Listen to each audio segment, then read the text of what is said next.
Maligayang araw mga kapatid at welcome sa ating devotion podcast.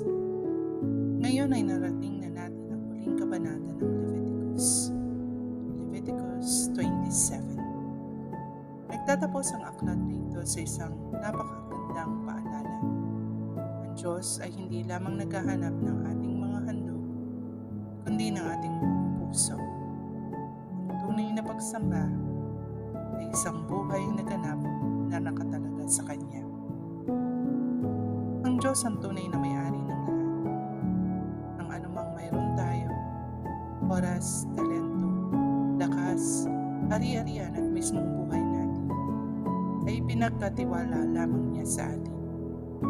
Kaya kapag iniaalay natin ang ating sarili sa Kanya, hindi tayo nawawalan. Ibinabalik lamang natin ang nararapat na sa Kanya. Hindi kailangan ng Diyos ang ating mga ari-arian. Ang nais niyang makita ay isang pusong kusang sumusunod. Ang halaga ng ating handog ay hindi nasusukat sa dami, kundi sa katapatan ng ating puso. Ang tunay na dedication ay hindi minsanan. Isa itong araw-araw na desisyon na sabihin, Lord, ang buhay ko ay para sa iyo. Kapag isinuko natin ang ating buhay sa Diyos, hindi niya ito sasayangin. Anumang ipinaalam niya na bitawan natin ay may mas mabuting layunin. Ang Diyos ay laging tapat sa mga taong buong pusong nagtitiwala sa Kanya. Ang buong pagsuko ay hindi kawalan. Ito ang simula ng buhay na tunay na malaya sa ilalim ng Kanyang pamamahala. Minsan, madali nating sabihin, Lord, Ikaw ang bahala sa buhay ko. Pero kapag ang pagsunod ay may kapalit na comfort, oras o sariling plano, doon nasusubok kung tunay ngang nakatalaga ang puso natin. May mga bahagi ba ng buhay mo na sinasabi mong para sa Diyos, pero gusto mo pa rin ikaw ang may kontrol? Sa panahon ngayon, madaling ialay sa Diyos ang natitirang oras, natitirang lakas, o natitirang atensyon. Ngunit ang paanyaya ng Diyos ay ibigay sa Kanya ang unang lugar, hindi ang tira.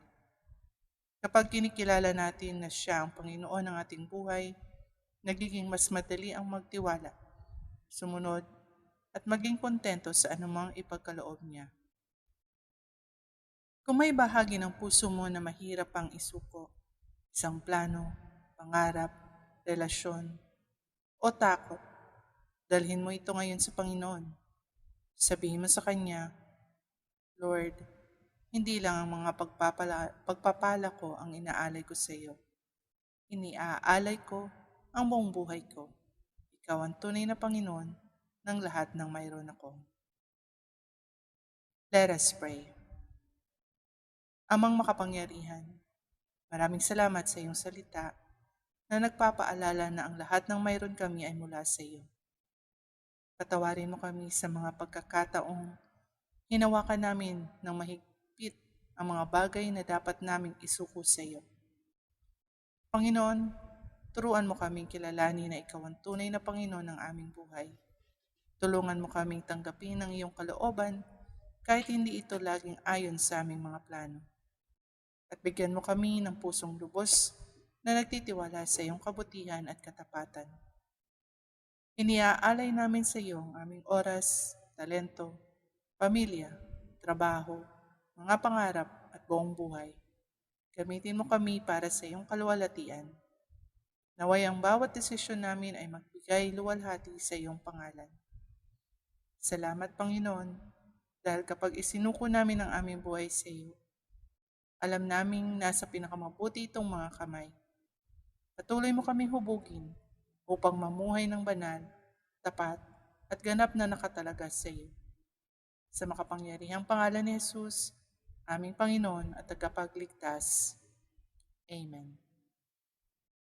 Ang Diyos ay hindi naghahanap ng perpektong handog.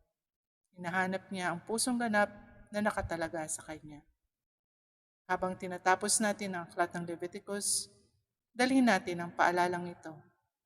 Ang banal na pamumuhay ay nagsisimula sa pusong nagsasabing, Panginoon, ang lahat ng mayroon ako at ang lahat ng ako ay sa iyo. God bless at muli nating piliing kilalanin, tanggapin at pagtiwalaan ng Diyos araw-araw. What are your thoughts? Write in the comments and let's talk about it.